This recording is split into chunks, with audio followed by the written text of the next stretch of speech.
En una hacienda apartada de Oaxaca, los trabajadores juraban escuchar golpes huecos provenientes de un salón cerrado con llave.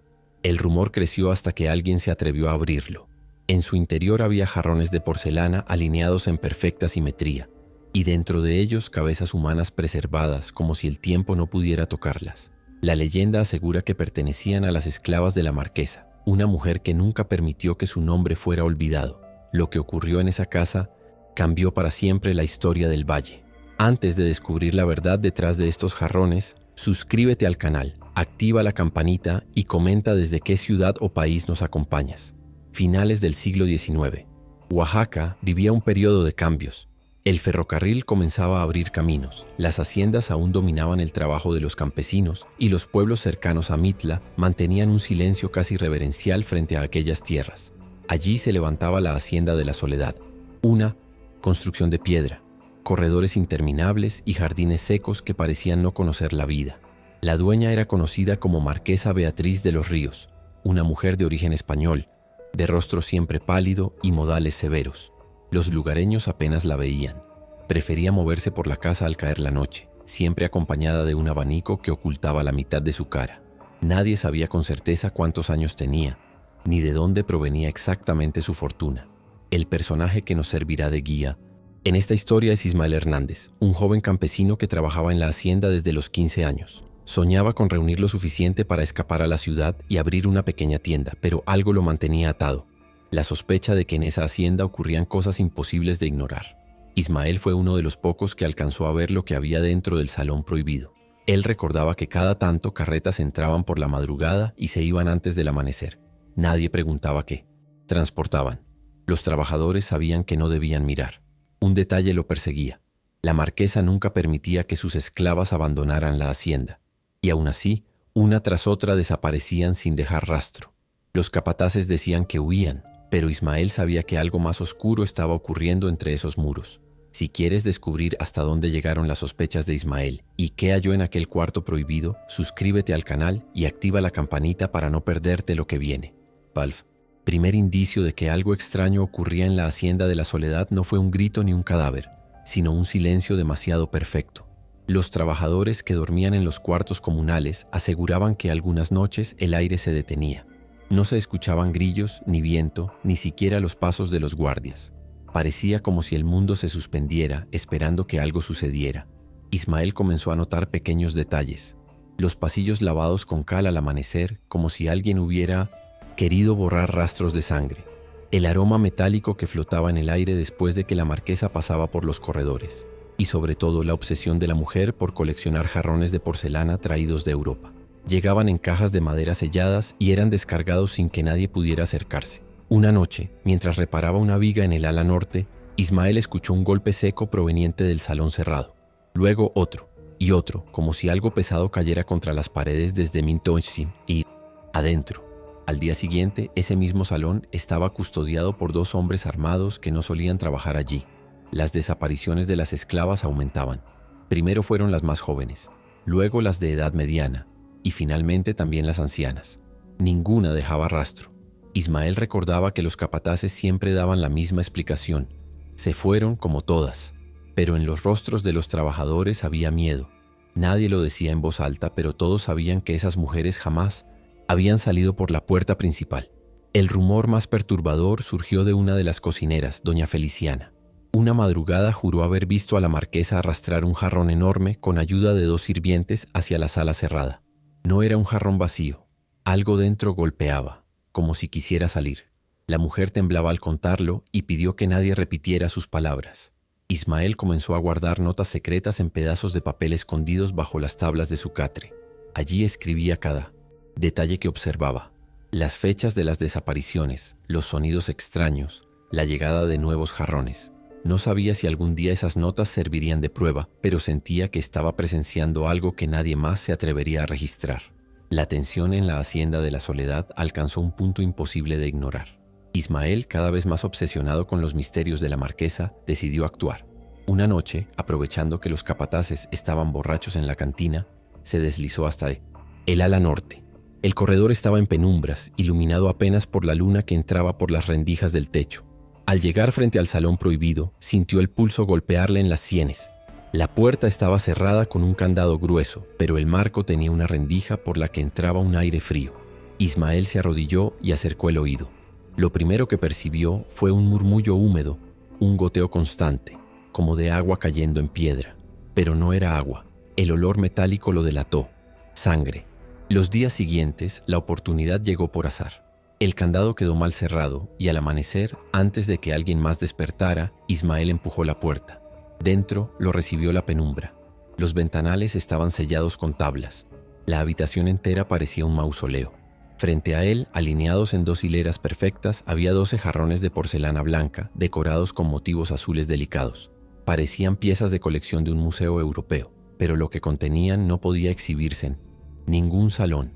Ismael se acercó al primero. El jarrón estaba sellado con cera. Con un temblor en la mano logró despegar una parte de la tapa. El hedor fue insoportable, un olor denso, podrido, mezclado con hierbas que parecían intentar cubrir la pestilencia. Reuniendo valor, levantó apenas la tapa y miró dentro. Lo que vio lo dejó paralizado. Una cabeza humana de rasgos femeninos, los ojos cerrados, el cabello aún adherido al cuero cabelludo, flotaba en un líquido oscuro. El rostro estaba intacto, como si el tiempo no hubiera avanzado desde el día de su muerte. Era el rostro de una de las esclavas desaparecidas, a quien todos habían creído huida. El joven retrocedió, casi cayendo. Miró a los demás jarrones. Si se atrevía a abrirlos, ¿qué encontraría? La respuesta era obvia. Cada recipiente era una tumba de porcelana. Cada esclava desaparecida estaba allí, convertida en un trofeo macabro de la marquesa. Ismael entendió que ya no podía escapar de esa verdad. Si alguien descubría que había abierto el salón, él sería el siguiente en desaparecer. Y antes de conocer qué hizo Ismael con este hallazgo y cómo intentó reunir pruebas, suscríbete al canal, activa la campanita y deja en los comentarios si crees que él debía revelar el secreto o callar para sobrevivir. Después de aquella noche, Ismael ya no pudo dormir igual. Las imágenes de los jarrones lo perseguían incluso con los ojos cerrados. No podía hablarlo con nadie. Los capataces lo matarían si llegaban a sospechar y los demás trabajadores estaban demasiado aterrados para escucharlo. Por eso comenzó a escribir. En hojas arrancadas de viejos libros de contabilidad anotaba todo lo que veía. Fechas, nombres de las esclavas desaparecidas, sonidos extraños, movimientos nocturnos de la marquesa. Sus notas no eran simples garabatos, eran un registro meticuloso, como si inconscientemente estuviera construyendo un expediente. Una madrugada, mientras escondía un nuevo papel bajo una tabla floja de su catre, encontró algo que no había notado antes. Un sobre amarillento con el sello de la hacienda. Al abrirlo, descubrió un inventario escrito con la letra elegante de la marquesa. No era un registro común. En la lista, junto a objetos como jarrón de porcelana, cera de abejas o hierbas conservantes, aparecían nombres de mujeres, nombres que coincidían con los de las esclavas desaparecidas. Cada nombre estaba acompañado de un número, y al comparar esos números con sus propias notas, Ismael lo entendió. Cada número correspondía a un jarrón. La marquesa había creado un archivo donde las esclavas no eran registradas como personas, sino como parte de una colección. El joven sintió que el documento era la primera prueba tangible de todo lo que había visto. Si lograba sacarlo de la hacienda, quizá alguien en la ciudad podría investigarlo, pero también comprendió el riesgo. Si lo descubrían con ese papel, lo acusarían de traición o, peor aún, se convertiría en el próximo nombre en la lista. Esa noche, Ismael escondió el sobre entre la ropa sucia que usaba en los campos. Planeaba sacarlo poco a poco, hasta llevarlo a la estación del ferrocarril en Oaxaca. Pero no era el único que lo vigilaba. Desde las sombras del pasillo, unos ojos lo seguían con calma. Ojos que no pertenecían a un campesino ni a un guardia. La marquesa parecía saber más de lo que Ismael sospechaba. Con el sobre escondido entre sus ropas de trabajo, Ismael sentía que cada paso dentro de la hacienda de la Soledad era una sentencia. Caminaba encorvado, con el sudor frío corriéndole por la espalda, temiendo que cualquier capataz lo detuviera para revisarlo. Nadie sospechaba de él, o al menos eso creía. Esperó hasta el día de mercado, cuando algunos trabajadores tenían permiso de salir a intercambiar productos en Mitla. Era la oportunidad perfecta. Si lograba alcanzar la estación del ferrocarril, podría entregar el inventario a alguien fuera del alcance de la marquesa. Al caer la tarde, Ismael salió por la puerta lateral de la hacienda con una carreta cargada de maíz. Fingía tranquilidad, pero el crujido del papel bajo su camisa lo delataba en cada movimiento. Apenas recorrió unos kilómetros, escuchó lo que más temía: el galope de caballos acercándose por detrás. Los guardias de la marquesa lo alcanzaron en cuestión de minutos. No dijeron palabra, simplemente lo rodearon y lo obligaron a regresar. Su rostro palideció cuando vio que en la entrada de la hacienda lo esperaba ella. Vestía un vestido oscuro con guantes de encaje y en su mano sostenía un abanico que abría y cerraba lentamente. La marquesa no levantó la voz. Con un gesto delicado extendió la mano. Ismael no necesitó que lo dijera. Debía entregar lo que llevaba escondido. El joven intentó negarlo, pero los guardias ya habían registrado sus ropas. El inventario cayó al suelo, manchado de tierra. La mujer lo recogió con cuidado, como si se tratara de una pieza de cristal. Luego sonrió apenas y dijo algo que heló la sangre de Pese en Posis. Ismael, lo escribo para que alguien lo lea, pero no cualquiera, muchacho. Lo arrastraron de vuelta al salón prohibido. Allí, frente a los jarrones alineados, la marquesa se inclinó hacia él y susurró: «Ahora tú sabes demasiado, y los que saben demasiado nunca abandonan esta casa». Esa noche Ismael quedó encerrado en una habitación sin ventanas. No sabía si al amanecer estaría vivo, pero sí comprendió algo.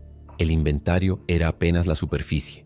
Había más documentos ocultos, más pruebas de lo que esa mujer hacía dentro de sus muros, y debía encontrarlos, aunque fuera desde la prisión en que ahora lo tenían. Ismael pasó días encerrado en una habitación húmeda, iluminada solo por una rendija en lo alto del muro. Apenas le daban agua y un poco de pan duro. Sin embargo, ese encierro le permitió escuchar cosas que nunca hubiera imaginado. A través de la pared contigua llegaban murmullos, pasos apresurados y a veces el sonido del papel siendo ordenado. Una noche, cuando los guardias se alejaron, encontró un ladrillo flojo cerca del suelo. Tras moverlo con esfuerzo, descubrió un hueco que comunicaba con una cámara lateral. No era un cuarto de torturas ni un almacén de armas. Era un archivo escondido. Desde el pequeño agujero alcanzó a ver estantes llenos de carpetas, cajas de madera y más sobres amarillentos con el sello de la hacienda. En la penumbra alcanzó a leer fragmentos de títulos escritos con letra impecable: registro de piezas conservadas, serie I, recetas de 100 o no, preservación, cabezas, relación de jarrones, hacienda Mitla. Los documentos no dejaban lugar a dudas. La marquesa había mantenido un sistema organizado para clasificar a las esclavas como si fueran objetos de colección. Cada jarrón tenía un número, cada cabeza un registro detallado, edad, fecha de desaparición, condición física y hasta comentarios personales de la marquesa sobre la belleza de los rasgos.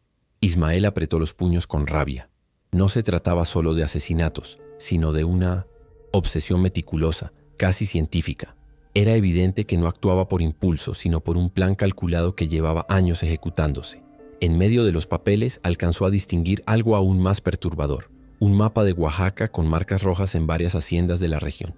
No estaba sola. Había conexiones, posibles cómplices o imitadores. El secreto de los jarrones podría extenderse más allá de la hacienda de la Soledad.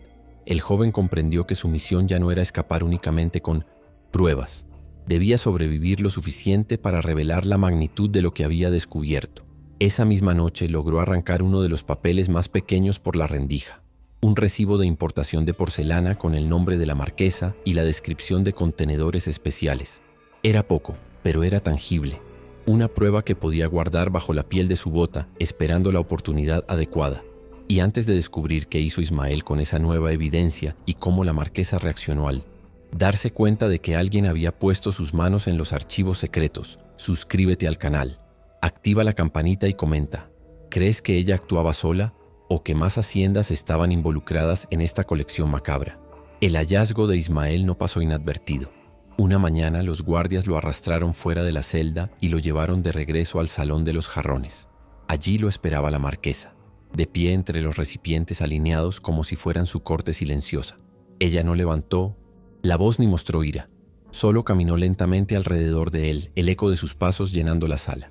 «Alguien tocó mis archivos», dijo en un susurro firme. «Eso no se perdona». Ismael intentó mantener la calma, pero su respiración lo delataba. Apretaba la bota donde aún guardaba el pequeño recibo de porcelana. Sabía que si lo descubrían, su destino estaría sellado. La marquesa levantó una campana de plata. El sonido resonó agudo, metálico. De pronto los guardias trajeron una esclava encadenada. Una joven de cabello largo y piel curtida por el sol. La colocaron frente a un jarrón vacío, recién traído de Europa. El mensaje era claro. Quería mostrarle a Ismael cómo se completaba la colección. La joven gritaba suplicando mientras dos hombres la sujetaban. Ismael quiso intervenir, pero un golpe en el estómago lo tiró al suelo. Desde esa posición fue obligado a mirar. La marquesa, con una serenidad aterradora, dirigía la escena como si fuera una ceremonia cuidadosamente ensayada. El silencio fue roto solo por el ruido sordo del cuerpo cayendo. Minutos después, el nuevo jarrón fue sellado con cera. La marquesa pasó su mano enguantada por la tapa como quien acaricia un objeto preciado. «Cada pieza es única. Cada una me pertenece», murmuró. Luego se inclinó sobre Ismael. Su voz sonó helada, cargada de amenaza. «Y tú, muchacho, aún respiras porque quiero que lo hagas. Tu miedo será el próximo ingrediente de esta colección». Ismael comprendió que no solo lo vigilaban, lo estaban, quebrando poco a poco.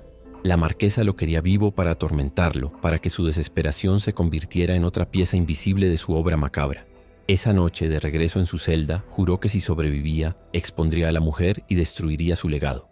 La prueba en su bota ardía como un hierro candente. Era pequeña, pero era suficiente para encender un incendio contra ella.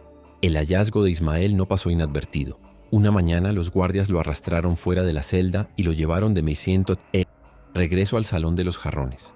Allí lo esperaba la marquesa, de pie entre los recipientes alineados como si fueran su corte silenciosa. Ella no levantó la voz ni mostró ira. Solo caminó lentamente alrededor de él, el eco de sus pasos llenando la sala. «Alguien tocó mis archivos», dijo en un susurro firme. «Eso no se perdona». Ismael intentó mantener la calma, pero su respiración lo delataba. Apretaba la bota donde aún guardaba el pequeño recibo de porcelana. Sabía que si lo descubrían, su destino estaría sellado. La marquesa levantó una campana de plata. El sonido resonó agudo, metálico. De pronto, los guardias trajeron una esclava encadenada, una joven de cabello largo y piel curtida por el sol. La colocaron frente a un jarrón vacío, recién traído de Europa. El mensaje era claro. Quería mostrarle a Ismael cómo se completaba la colección. La joven gritaba, suplicando, mientras dos hombres la sujetaban. Ismael quiso intervenir, pero un golpe en el estómago lo tiró al suelo. Desde 1900, esa posición fue obligado a mirar. La marquesa, con una serenidad aterradora, dirigía la escena como si fuera una ceremonia cuidadosamente ensayada. El silencio fue roto solo por el ruido sordo del cuerpo cayendo. Minutos después, el nuevo jarrón fue sellado con cera. La marquesa pasó su mano enguantada por la tapa, como quien acaricia un objeto preciado. «Cada pieza es única. Cada una me pertenece», murmuró. Luego se inclinó sobre Ismael. Su voz sonó helada, cargada de amenaza. «Y tú, muchacho, aún respiras porque quiero que lo hagas. Tu miedo será el próximo ingrediente de esta colección». Ismael comprendió que no solo lo vigilaban, lo estaban quebrando poco a poco. La marquesa lo quería vivo para atormentarlo, para que su desesperación se convirtiera en otra pieza invisible de su obra macabra. Esa noche, de regreso en su celda, juró que si sobrevivía, expondría a la mujer y destruiría su legado. La prueba en su bota ardía como un hierro candente. Era pequeña, pero era suficiente para encender un incendio contra ella. Antes de descubrir cómo Ismael planeó su contraataque y el camino hacia el clímax de esta historia, suscríbete al canal, activa la campanita y comenta. ¿Crees que él logrará escapar o que la marquesa lo añadirá a su colección? ¿Quieres que continúe con el capítulo 8? El plan secreto de Ismael para escapar con la prueba definitiva. Você dice, segue escritor Roteiros. Contos Macabros dice, perfecto, seguimos con el capítulo 8. Acto 2. El plan secreto de 1900. Ismael para escapar con la prueba definitiva. 400 palabras aprox. Capítulo 8. El plan de fuga. La celda de Ismael se había convertido en su refugio y su trampa. Cada noche repasaba el papel escondido en su bota. Aquel recibo de importación era poco, pero era real. Una grieta en el muro de secretos de la marquesa. Sabía que un solo error lo condenaría, pero también que quedarse inmóvil lo convertiría en una cabeza más dentro de un jarrón. Pasó días observando el movimiento de los guardias. Descubrió que a medianoche siempre cambiaban la ronda durante unos minutos, dejando el pasillo vacío. Fue en ese momento cuando comenzó a idear su plan. Usando un pedazo de alambre que arrancó de la cama oxidada, practicó en silencio hasta que logró abrir el candado de su puerta. No se trataba solo de escapar. Necesitaba conseguir un documento más contundente, algo que dejara sin dudas la magnitud de los crímenes de la marquesa. Recordaba el archivo oculto detrás de su celda, aquel cuarto lleno de carpetas. Si podía entrar allí, tal vez encontraría el registro completo de la colección. La noche elegida, el silencio se extendió como un manto. El joven abrió la puerta y se deslizó por el corredor. El corazón le golpeaba con tanta fuerza que temía ser descubierto solo por el ruido de su pecho. Logró entrar en la cámara secreta y por primera vez tocar los documentos con sus propias manos. Los estantes crujieron bajo el peso del polvo. Abrió una carpeta al azar. Dentro había fotografías antiguas de mujeres antes de desaparecer, junto con notas detalladas sobre su estado de conservación. Era un catálogo morboso, una especie de manual de colección que demostraba sin lugar a dudas lo que ocurría en la hacienda. Ismael eligió 3 páginas que podía doblar y ocultar en su cinturón. Sabía que eran suficientes para denunciarla, pero en el momento en que cerró la carpeta, escuchó un sonido que heló la sangre, el chirrido de una puerta. Alguien más había entrado en el Ellos archivo. Con el documento aún en sus manos, se escondió tras una estantería. El resplandor de un farol iluminó la sala, y entonces la vio, la marquesa, caminando lentamente entre los estantes, como si ya supiera que alguien estaba allí. Ismael contuvo la respiración. El farol que sostenía la marquesa arrojaba sombras inquietantes sobre las paredes cargadas de documentos. Ella avanzaba con una calma calculada, como si olfateara la presencia del intruso. Cada paso hacía crujir las tablas del suelo, y cada crujido se le clavaba en el pecho a Ismael. ¿De verdad creíste que podías jugar conmigo, muchacho? Su voz retumbó en el cuarto, grave, como si hubiera hablado al oído de todos los jarrones invisibles allí guardados. Ismael apretó los papeles contra su cuerpo, sabiendo que no podía dejarlos atrás. Con un movimiento brusco, derribó una estantería y el estruendo llenó el archivo. Polvo y cajas cayeron al suelo, cubriendo su huida momentánea. Corrió entre los pasillos estrechos, pero la marquesa no gritó ni pidió ayuda. Se limitó a seguirlo confiada, como si cada rincón de esa habitación le perteneciera. En medio de la confusión, Ismael tropezó con una lámpara de aceite encendida. El recipiente se estrelló contra el piso y una lengua de fuego se extendió con rapidez. En segundos los documentos empezaron a arder, iluminando el rostro de la marquesa con un resplandor infernal. Ella no pareció alarmarse. Observaba las llamas con una sonrisa serena. No importa si todo arde. Yo llevo mi colección en la sangre. Ismael entendió que debía salir antes de que el archivo completo colapsara. Sujetó los papeles que había guardado en su cinturón y corrió hacia la puerta, pero la marquesa se interpuso. En su mano brillaba un objeto metálico, una aguja larga, afilada, que parecía diseñada no para coser, sino para atravesar. El joven se lanzó hacia un costado, esquivando por poco la estocada. El calor de las llamas crecía y el aire se llenaba de humo. Tosió, con la visión nublada, pero logró alcanzar la salida. Atrás, escuchó la voz firme de la marquesa, que no sonaba como un grito, sino como una sentencia. No importa cuánto corras, nadie te creerá. Ismael escapó tambaleando, los documentos apretados contra su pecho. Detrás de él, el archivo se consumía en fuego y con él la mayor parte de las pruebas. Solo quedaban las páginas que había logrado rescatar y su propia memoria. Ismael salió del archivo envuelto en humo, con los documentos apretados contra el pecho. La hacienda entera comenzó a agitarse. Guardias corriendo, órdenes gritadas en la oscuridad. El fuego del archivo se expandía rápidamente, iluminando las ventanas con destellos anaranjados. El secreto de la marquesa estaba ardiendo, y ella no lo permitiría. Corrió hacia los establos. El suelo temblaba bajo el galope de caballos que ya lo perseguían.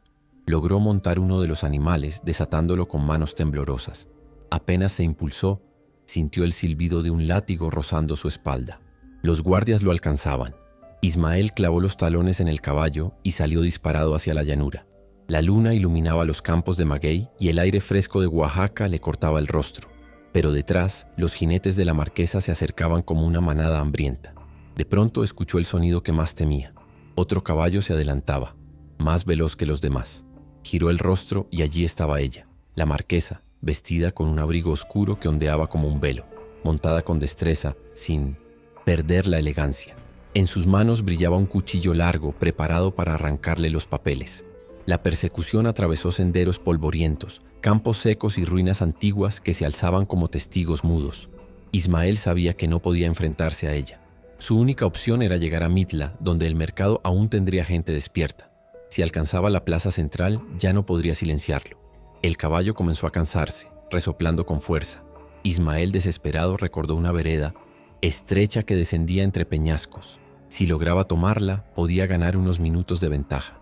Tiró de las riendas y se lanzó por el camino empinado. Piedras y polvo volaron bajo las patas del animal. Los guardias no se atrevieron a seguirlo, pero la marquesa sí. Su silueta descendía tras él, inmutable, como si ni el peligro pudiera detenerla. El filo de su cuchillo brillaba bajo la luna. Ismael alcanzó un claro donde divisó las primeras luces de Mitla. La esperanza le devolvió fuerza. Apretó los documentos contra su pecho y, sin mirar atrás, se lanzó hacia la ciudad sabiendo que solo quedaban segundos antes de que la marquesa lo alcanzara. Antes de descubrir el clímax de esta persecución y el desenlace de la historia de Ismael contra la marquesa, suscríbete al canal, activa la campanita y comenta. ¿Crees que él logrará llegar al pueblo o que la marquesa lo atrapará antes de escapar? Las calles empedradas de Mitla aparecieron frente a Ismael como un espejismo. El caballo, exhausto, resoplaba con cada salto, pero avanzaba. Los documentos pegados a su pecho estaban empapados de sudor, casi deshaciéndose en sus manos. La plaza central brillaba con algunas lámparas de aceite aún encendidas. Vendedores y viajeros tardíos se giraron al escuchar el estruendo del galope. Ismael levantó la voz intentando gritar, pero la garganta reseca apenas le permitió emitir un sonido áspero. Detrás de él, la figura de la marquesa irrumpió en el pueblo. Su presencia era imposible de ignorar. Montada en un caballo negro, con el cuchillo en alto, avanzaba con una calma aterradora. Los pobladores, confundidos, comenzaron a apartarse sin comprender del todo lo que ocurría. Ismael se desplomó del caballo al llegar frente a la iglesia vieja de la plaza. El impacto lo dejó sin aire, pero protegió los papeles bajo su cuerpo. Cuando alzó la vista, la marquesa ya estaba sobre él. Ella descendió con elegancia. Caminó despacio, como si la multitud no existiera. Nadie se atrevía a intervenir. Su cuchillo reflejaba la luz de las lámparas y sus pasos sonaban huecos contra las piedras. Lo que llevas no te pertenece. Devuélvelo, y quizás respires un poco más. Ismael, con la voz rota, alcanzó a gritar por fin. Miren lo que oculta. Pruebas. Miren lo que hace con las mujeres. Sus palabras resonaron en la plaza. Un murmullo inquieto comenzó a crecer entre los presentes. La marquesa se detuvo con el gesto frío, como si calculara cada mirada que se posaba sobre ella. Ismael sacó los papeles, temblando, y los levantó hacia la multitud. En ellos se veían claramente los nombres de las esclavas desaparecidas, con números y descripciones. La evidencia estaba ahora a la vista de todos. La marquesa avanzó un paso, dispuesta a arrebatarle los documentos a sangre fría. Pero antes de que pudiera hacerlo, un grupo de pobladores se interpuso. Nadie habló, pero el círculo de miradas sobre ella era un muro imposible de cruzar. Por primera vez, la marquesa retrocedió un paso. No gritó, no pidió ayuda. Solo cerró el abanico que llevaba en la mano y giró sobre sus talones, perdiéndose en la oscuridad. Ismael, desmayado por el esfuerzo, cayó sobre la plaza con los papeles aún en la mano. El secreto de la hacienda ya no podía enterrarse. La madrugada en Mitla quedó marcada para siempre. Tras la huida de la marquesa, los pobladores entraron en la hacienda de la Soledad. Lo que encontraron dentro superó cualquier rumor.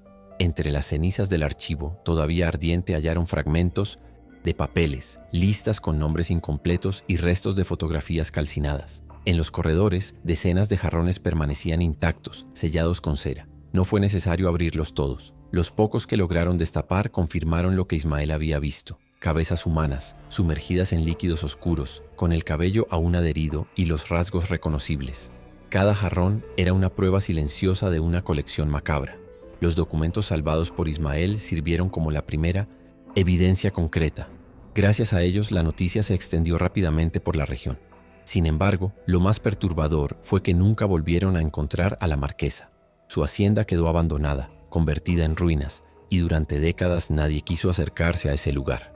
Algunos decían que huyó hacia Veracruz y logró embarcarse rumbo a Europa, llevando consigo parte de su colección. Otros afirmaban que murió escondida en las montañas de Oaxaca, protegida por cómplices que jamás fueron identificados. Lo cierto es que ni su cuerpo ni su paradero fueron confirmados. Ismael sobrevivió, pero jamás volvió a ser el mismo. Años después abandonó la región cargando con la culpa de no haber podido salvar a las esclavas antes de que se convirtieran en trofeos. Sus notas personales, aquellas que escribió en papeles rotos, fueron conservadas por generaciones como un registro directo de lo ocurrido. Hoy, los restos de la hacienda de la Soledad aún se levantan entre la maleza, cerca de Mitla. Los muros están agrietados y los techos se desplomaron, pero hay quienes aseguran que en noches silenciosas todavía se escuchan golpes huecos provenientes de los salones en ruinas, como si algo siguiera golpeando desde dentro de los jarrones que nunca fueron abiertos. La historia de la marquesa se convirtió en un eco de advertencia. El poder y el silencio pueden ocultar horrores durante años, hasta que alguien se atreve a contarlos.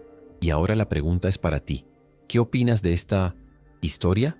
¿Crees que la marquesa logró escapar y continuar su colección en otro lugar? ¿O que sus crímenes quedaron enterrados bajo las ruinas de Oaxaca?